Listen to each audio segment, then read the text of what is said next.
मैं मनमोहन सिंह राजावत और आपका इस रेडिएंट रैंकर यूट्यूब चैनल पर बहुत बहुत स्वागत करता हूं। आज हम class 10th chapter 8 trigonometry start करने वाले हैं। ये बहुत ही इम्पोर्टेंट और बहुत ही खूबसूरत टॉपिक है। मुझे पता नहीं क्यों बहुत सारे जो स्टूडेंट हैं उन्हें इस टॉपिक में थोड़ी सी प्रॉब्लम होती है, लेकिन ये मेरा तुमसे वादा है कि अगर तुमने इस YouTube चैनल से इन वीडियोस को कम्प्लीटली, ये जो ट्रिग्नोमेट्री वाला पार्ट है इसको अगर कम्प्लीटली देख लिया तो अब ट्रिग्नोमेट्री का जो पार्ट है ये तुम्हारा सबसे फेवरेट पार्ट बनने वाला है, राइट है। तो आई होप तुम इस YouTube चैनल से कनेक्टेड रहोगे, इन वीडियोस को पूरी फोकस के साथ पूरी ईमानदारी से देख रहे होगे, ठीक है। तो स्टार्ट करें।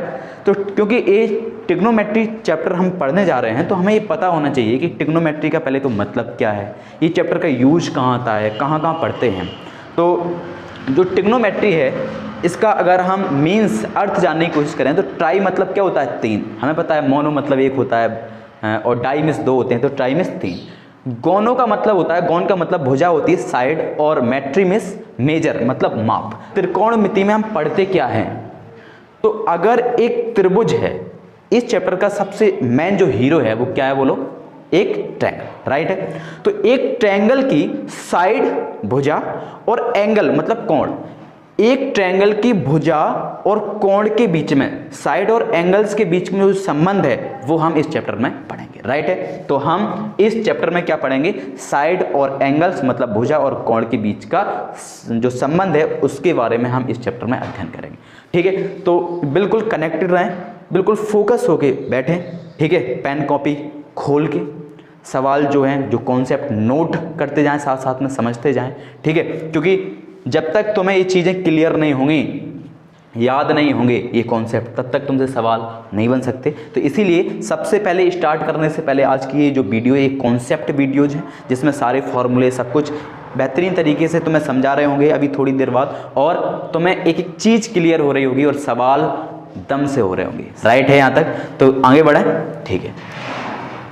सबसे पहले इस चैप्टर को स्टार्ट करने से पहले जैसा कि हमने तुम्हें बताया, ये जो चैप्टर है इसका मेन हीरो क्या है, एक ट्रायंगल।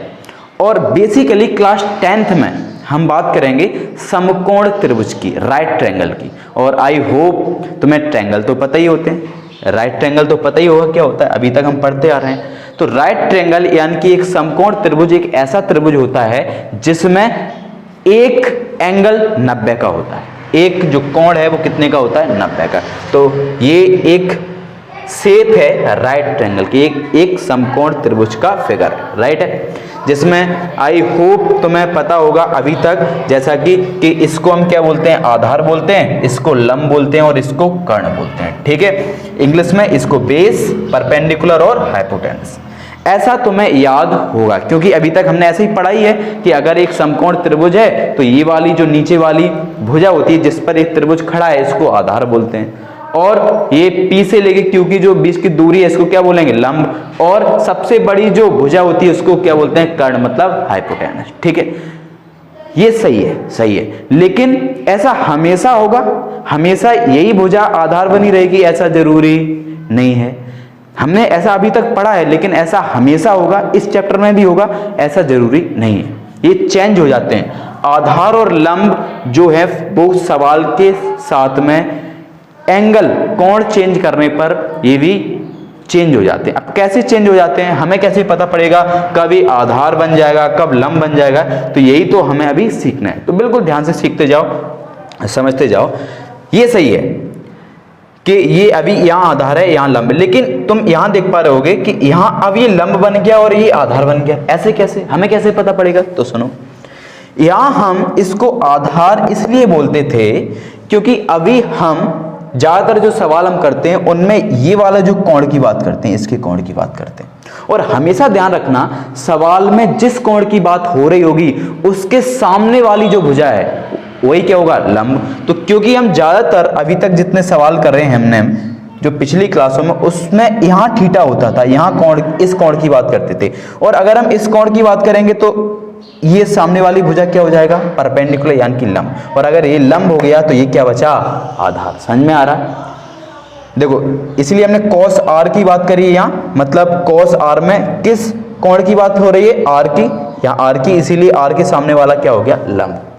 अगर इसकी बात करें तो यहाँ हमने cos p की बात करी, अब यहाँ p पिक्चर में आ गई, ठीक है। और जैसे ही p पिक्चर में आई, इसका मतलब कोण अब किसकी बात करेंगे हम, p की। और अगर हम p की बात करेंगे तो p तो यहाँ है, देखो दोनों फिगर एक जैसे ही हैं, दोनों फिगर एक जैसे ही, यहाँ p इसमें भी था, यहाँ भी, यहाँ q, यहाँ r, यहाँ भी q, यहाँ भी r।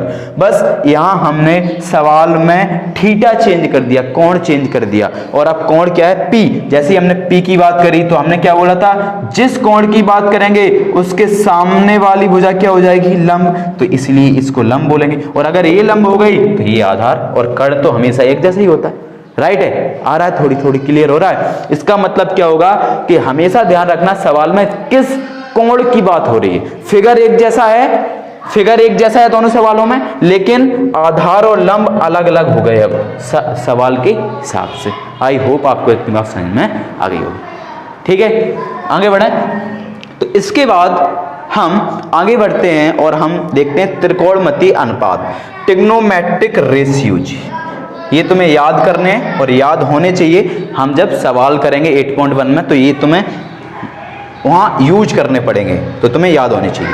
तो हमेशा ध्यान रखना साइन थीटा, साइन थीटा बराबर होता है लंब बटे कर्ण के, इंग्लिश में परपेंडिकुलर अपॉन हाइपोटेनस के। कॉस थीटा आधार अपॉन कर्ण के, मतलब base upon hypotenuse. Tan theta लंब अपॉन आधार के, यानी कि परपेंडिकुलर अपॉन बेस। और क्योंकि साइन थीटा और कोसेक थीटा, कोस थीटा और सेक थीटा, टेन थीटा और कोट थीटा आपस में कैसे रेसिप्रोकल होते हैं, एक दूसरे के उल्टे होते हैं। देखो sine theta 1/cos cosec theta, cos theta 1/sec theta, tan theta 1/cot cot theta. क्योंकि ये उल्टे होते हैं, इसका मतलब क्या हुआ, साइन थीटा अगर लंब बटे कर्ण है तो कोसेक थीटा क्या होना चाहिए, कर्ण बटे लंब, सही है, तो कर्ण बटे लंब लिख दिया।